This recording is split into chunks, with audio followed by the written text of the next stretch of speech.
Well, it's a warm and sunny September day, and it's supposed to be a sunny and warm September week. So I'm going to mow third cut on this town-owned field where dairy chops first. I took second about 6 weeks ago, and they need it for town festival parking, but also there's enough there to make hay with. It's a really sandy field. They used to grow corn down there, so there's no rocks. I have it in my records that I have set this at a lower setting. What I basically do is I measure from center of this pin to center of this pin. The longer this link is, the lower the mower sits. So I lowered it. That'll help me yield a little more. And since the festival's in 3 weeks, it'll try to knock the grass down a little lower. So that way it's still good parking conditions. So we'll see. Hopefully I won't regret that as far as tedder uplift or the rake gathering everything, but kind of a gleaning year right now. I think it makes sense.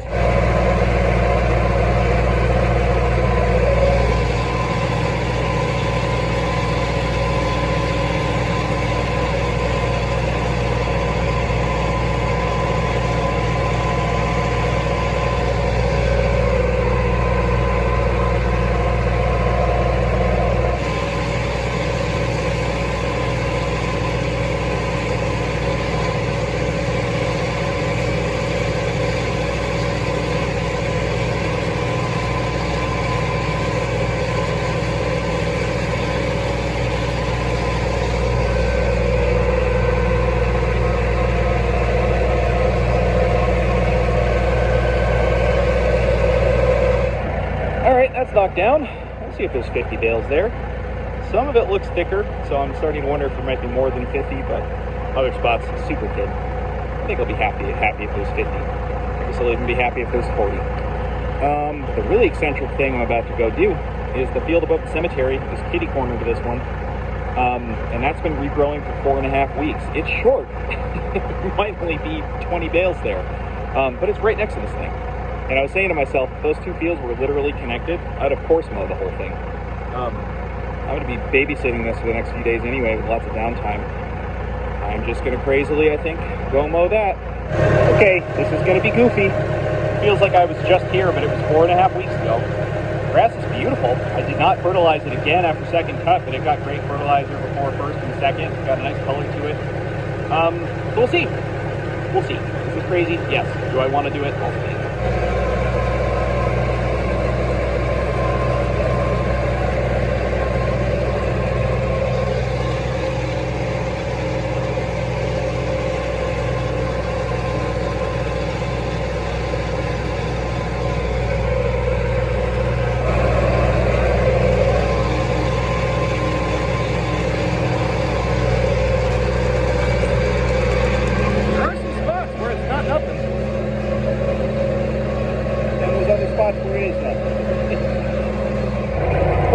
This might go up there with the top 5 sillier hay things I've ever done.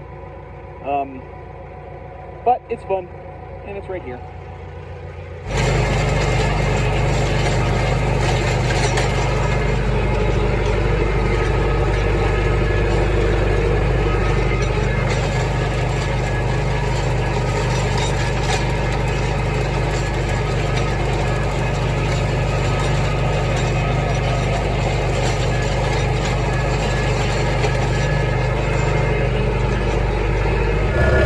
Seems silly, but I am going to get this one spread out with the tedder. There's some areas where it's a bit thicker, and that's one downside to not having a conditioner, is less the conditioning factor and more that my mower just drops it in a narrow swath when it's thin, which is funny. It just entirely has the spin of the discs kicks it together into this narrow windrow. And this stuff's so thin, I want it to just be spread out and to dry. Hopefully not have to work it too many times, but definitely going to dry better spread out than it is sitting like that. I've seen less when tedded out. And what I'm finding is if I drive off center here, keeping the lowest point of the swing of the tedder arms right over each windrow to completely grab it. It also means I'm not driving on either one, which is nice because that really kind of just smushes it down.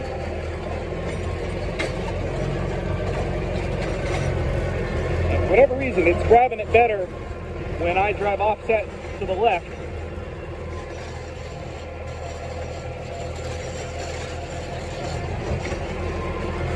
So remember that for the future.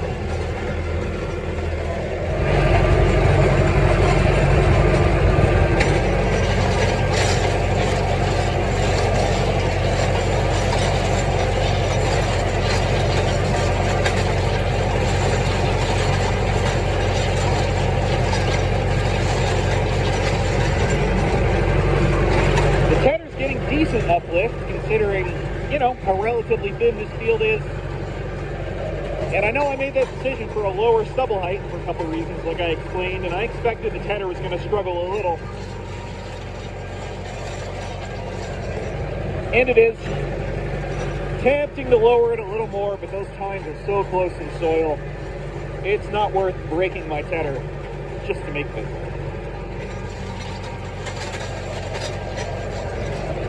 What I'm trying to decide, and I think I'm probably going to do, is that sort of later September trick I do of raking it a little prematurely late in the day on the second day, and then ted it back out again on the third day.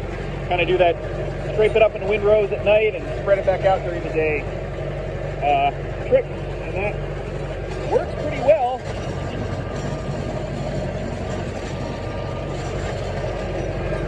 Hoping not to do that on day 2, but I think I'm going to discover stuff the tedder's never touched otherwise.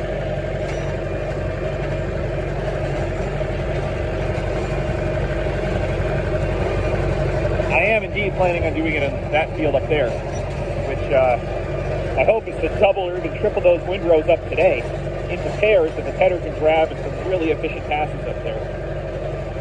I don't know.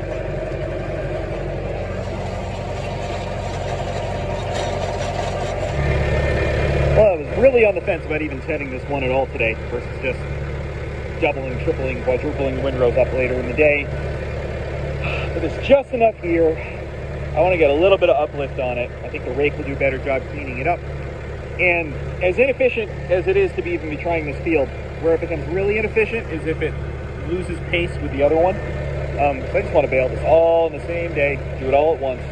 If this one lags behind and isn't quite as ready as early, then I've really got a wasted day just trying to get the handful of bales from the baler. So, yeah, I don't know. I'll ted it.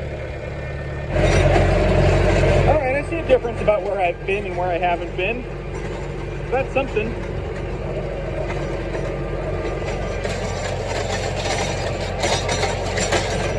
It's not much, but it's something.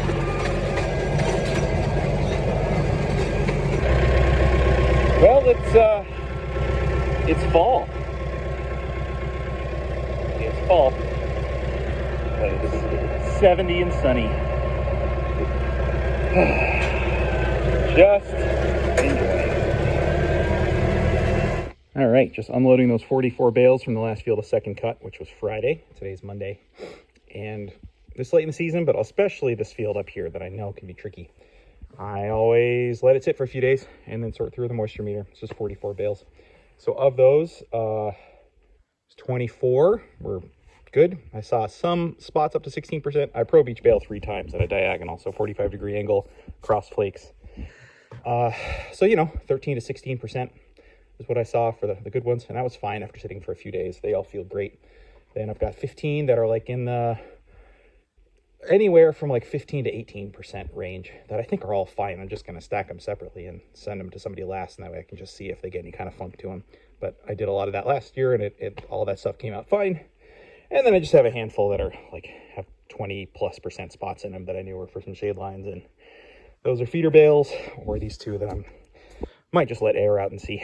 But anyway, it's persnickety, but I do that with a late season hay on purpose.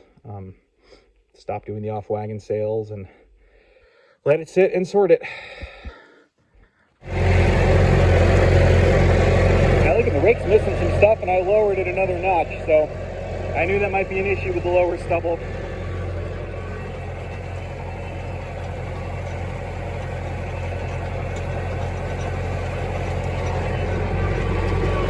I think I'd have to look back at 2022, which was the really dry year, on how many third cut I got here.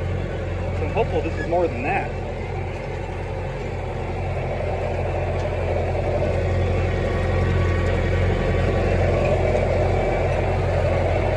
what I'm seeing this thing flopping up that the tatters were missing. I'm glad to get this in windrows today, and then I'll just spread it back out again gently tomorrow. My plan is to do this on Wednesday, although now they're saying Wednesday might be mostly cloudy, so that might get punted to Thursday. Really need sun this time of year at a baling day.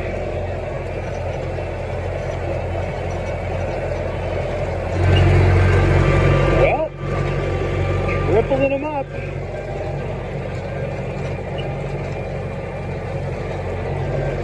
I'm setting the windrows in pairs though, so that way I can ted if I want. Without the tarp, this thing's getting kind of a nice tedding action though.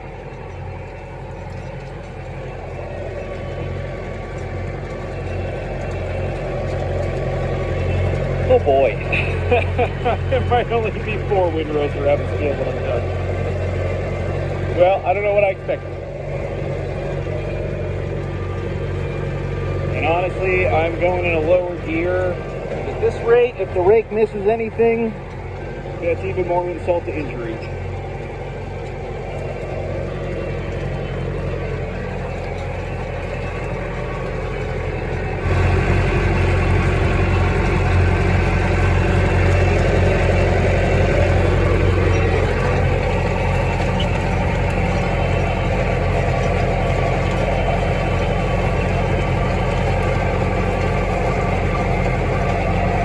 There's 4 times around when you get to the center of that field.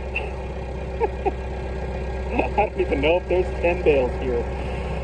Oh boy. Well, I've made a decision and now I'm stuck with it. It's nice stuff. Oh man.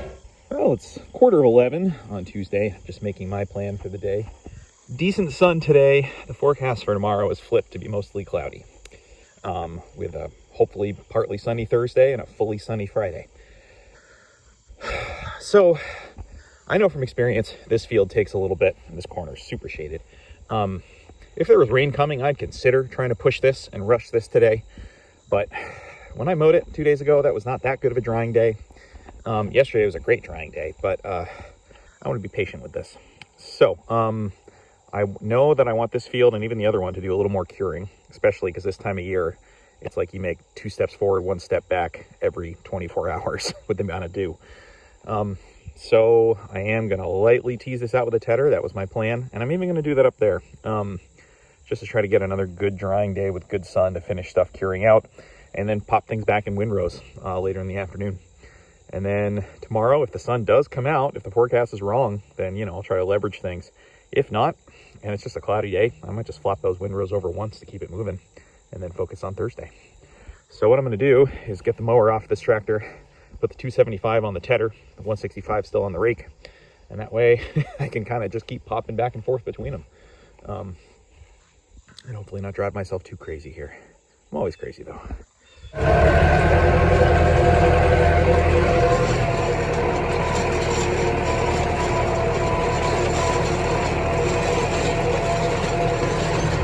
Well, this might be my record for the quickest I've ever tedded 2 acres before.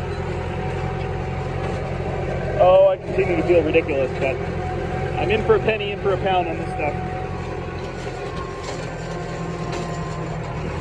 And at least now field work takes 5 minutes.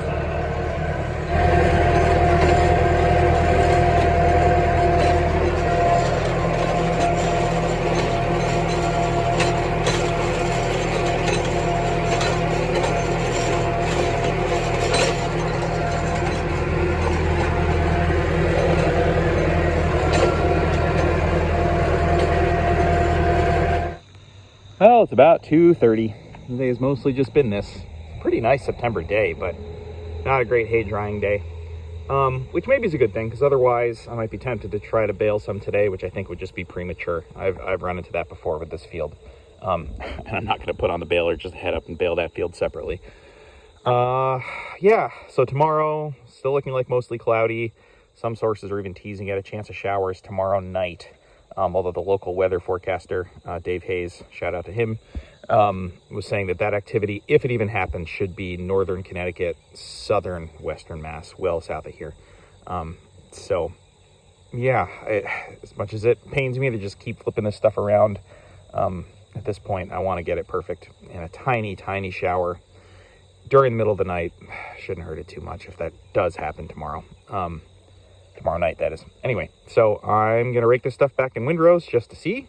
I've seen mostly clouded forecasted days turn into actual decent sunny days, so there's still a chance we could get this tomorrow.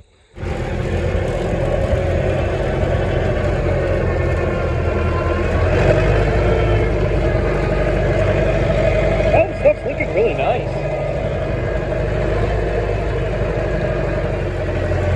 I can tell by the smell it's not quite there, which is reassuring because I did not want to feel torn about putting the baler on for this.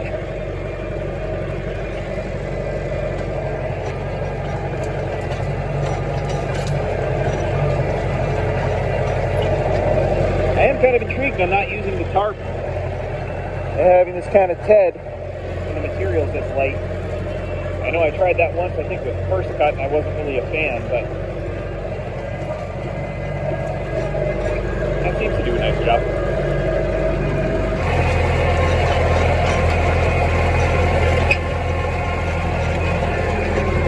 Gosh, when the sun's out, it feels so nice.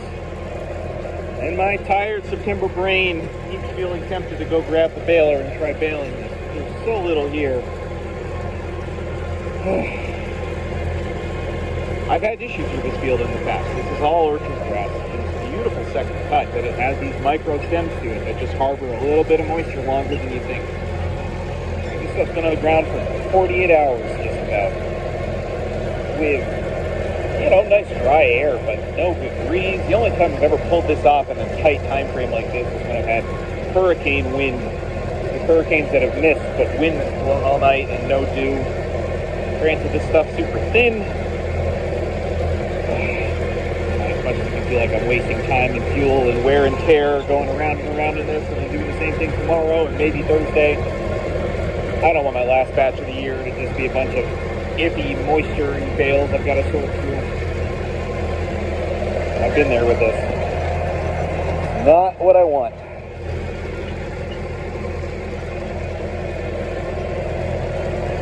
I gotta let go of the inks and just enjoy raking some hay.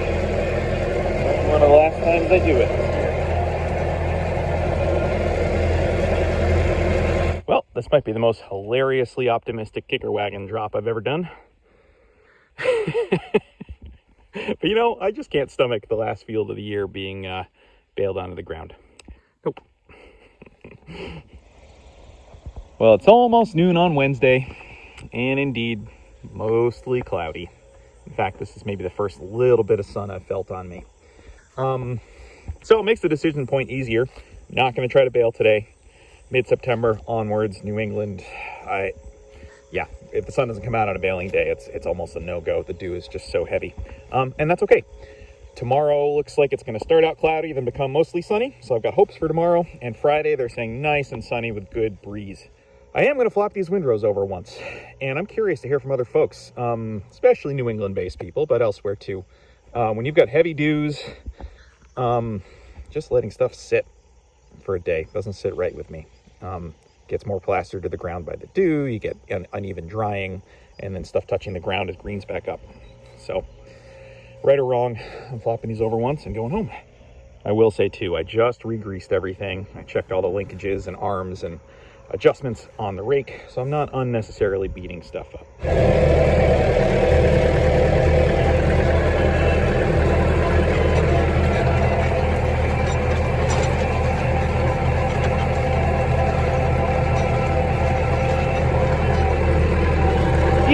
Damp. That's okay. That's fine.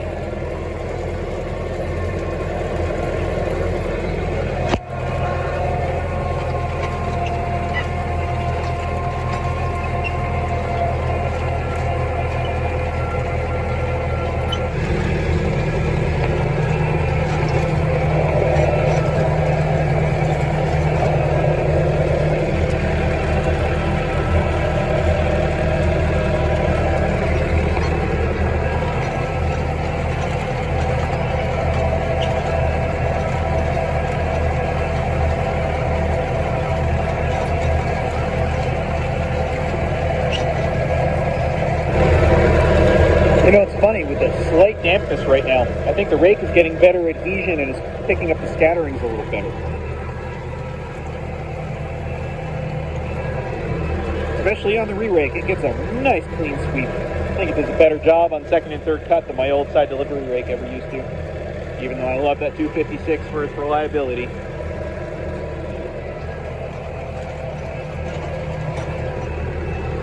But I'm pulling everything inwards again, which means doubling up the very middle. But it pulls everything away from the shade lines to hopefully help with tomorrow. And it was tempting to double everything up to be more efficient, but once you do that, you can't undouble it. So whatever my baling day is, if it's on the edge, I might be happy to have them singled. Maybe I'll double them up right before baling.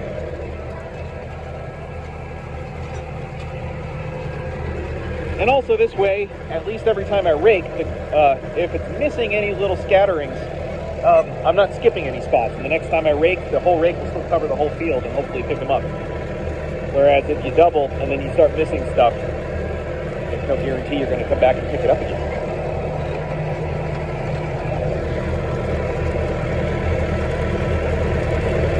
And this tractor is so easy on fuel, especially at speeds like this. I'll do a heck of a lot of this and go to fill it up, and it'll take like $12 worth of diesel at the pump.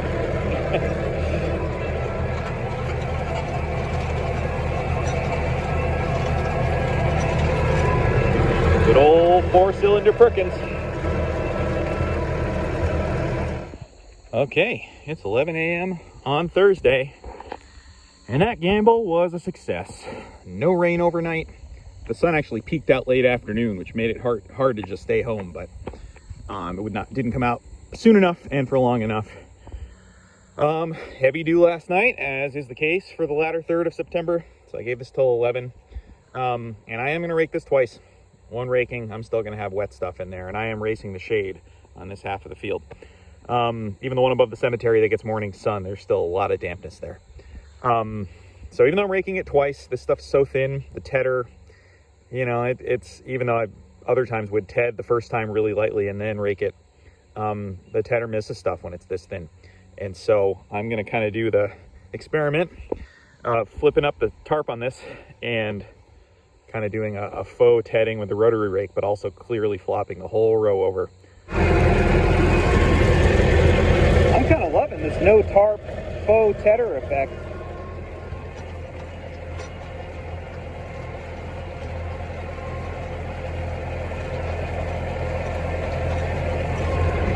Gets just a little more spread out to maximize the sun, but I think still nice and fluffy and aerated. You can see good uplift. And as I continue to work this each day and the stubble regrows, I feel like flopping the windrows back and forth is keeping the hay on top of the stubble as it grows, and it's just making it a little higher off the ground.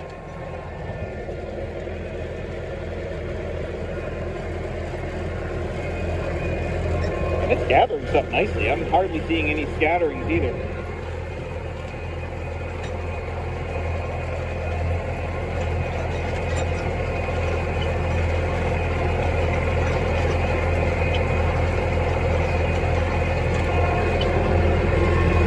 I guess it's nice when raking is one of my favorite things, and I get to do it a bunch on these final batches here.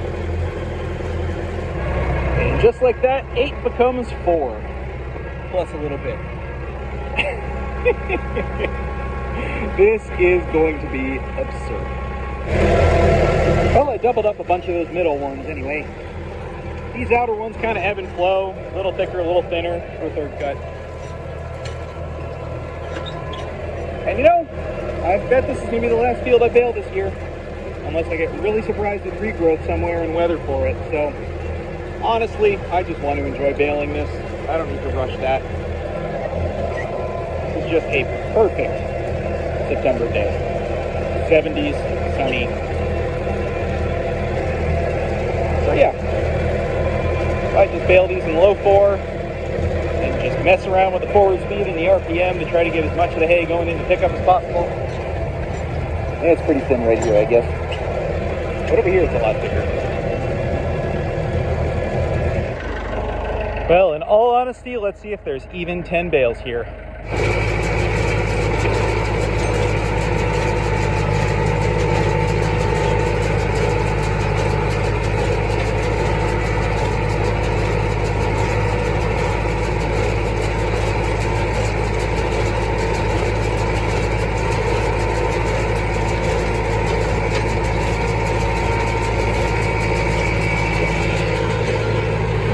This, I think, is the most ridiculous hay thing I've ever done.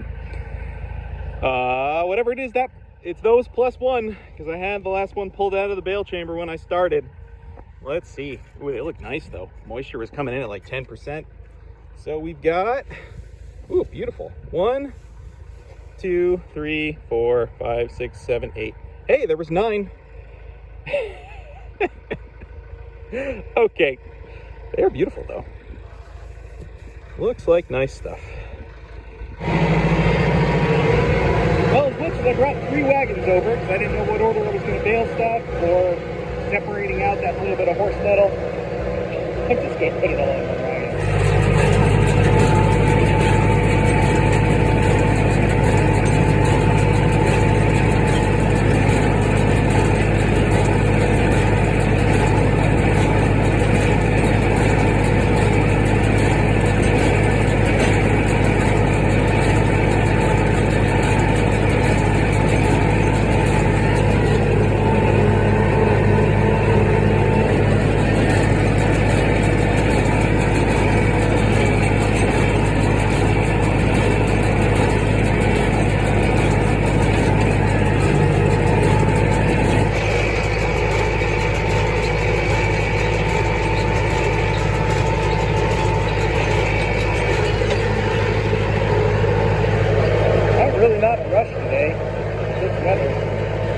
I'm trying to find the exact right forward speed and the right PTO speed to not be kicking the hay forward.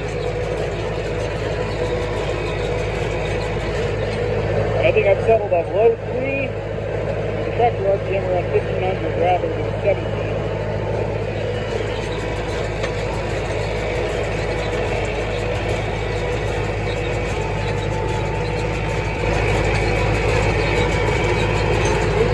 Of how much it's catching. Faster than that, and it really loves to kick it forward when the materials are short. Trust me, 124. It makes a good bale no matter what speed I'm going at.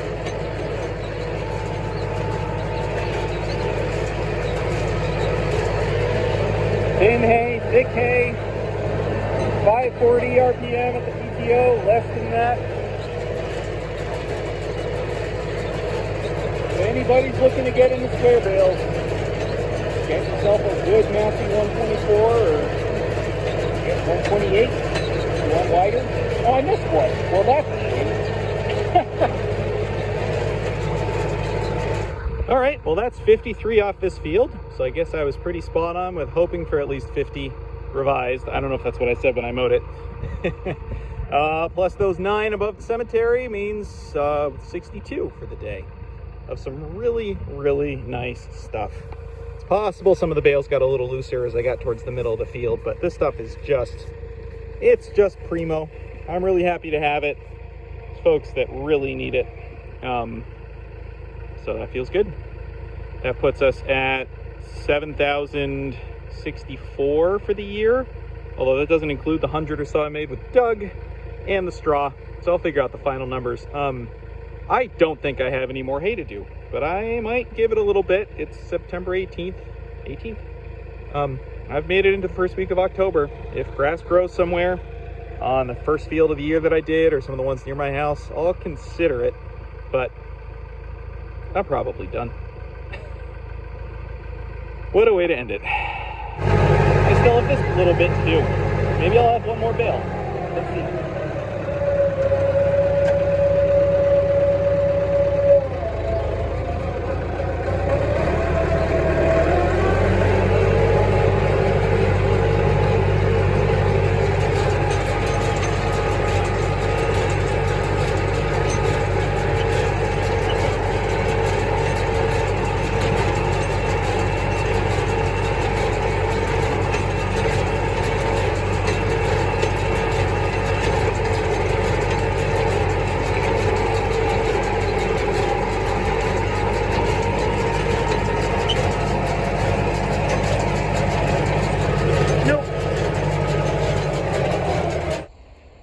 Well, you know, that extra wad did trip the knotter again, and I was able to pull that last bale out. So this is about where I started the day.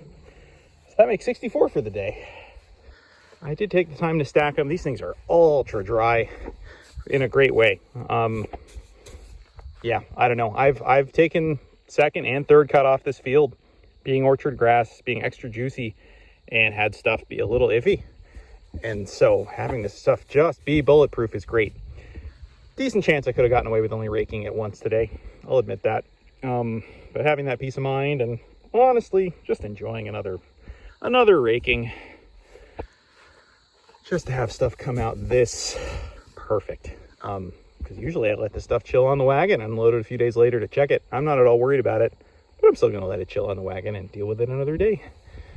Park that, tarp this, and that's it.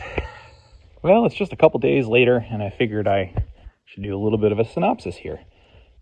First things first, this hay is perfect, which I knew that at the end of the day, but just performatively being third cut in September, just checked it with the moisture probe, 10%. These are just beautiful third cut bales, which feels like a heck of a win to end the season. And on that note, yeah, after finishing baling this, I decided to go walk the couple of other fields that could maybe possibly have been the next contenders. Nothing has anything mowable. That new big field I picked up that I started the season on, the grass is short, has some brown tips. So that was a gamble with fertilizer. Put down, I think it was about $200 worth of urea on top of that field in hopes of third cut. Nope, but hopefully that'll just feed it a little for next year. And then even the field closest to my house that I often start the season on, nothing mowable. So it's a little bit of a relief, even though it's bittersweet, because with the weather right now, it's still just sunny in the 70s. It's perfect haymaking weather, but there is nothing left to mow. In hindsight, could I have let some of this stuff grow a little longer? Maybe, but there's been enough years where it slips from perfect haying weather to just cool, cloudy, even rainy conditions. So in September, when the weather's there for it, I always opt to make it. So some numbers. The final tally of hay from my fields was 7,066, which is about 600 less than last year, but my second best year on record. So that's not too bad. It was on 10 more acres, but given the dryness and the fact that that whole new field I picked up I knew was low on fertility and wasn't going to yield normal at all for first cut. It's kind of a weird numbers wash anyway. But then there's an additional 100 bales, 104, that I got with that collaborative second cut baling with Doug a couple weeks ago, and even like 230-ish, I think, straw with natural roots. So that puts my total bale count, oh, I'd have to look back at the spreadsheet again, but 7,400, something like that, as opposed to last year, which was just over or just under 7,950, almost 8,000 last year. But I knew last year was a high water mark unless I took on a lot more acreage and kept having perfect years. Given what I'm hearing about elsewhere in just New England, not even having second cut to speak of, sounds like things are really rough in Maine, up in Vermont, New Hampshire, Rhode Island. I feel like I'm in a really lucky minority to have even had second cut, let alone this little bit of third. So knowing I don't have anything left to mow, there's no hard decision to be made. It's just done, and that's okay. We've got hay in the barn still to move, equipment to put away, firewood and other winterizing stuff at home, and maybe, dare I say it, a little bit of relaxing and some nice weather. And I guess I'll take that.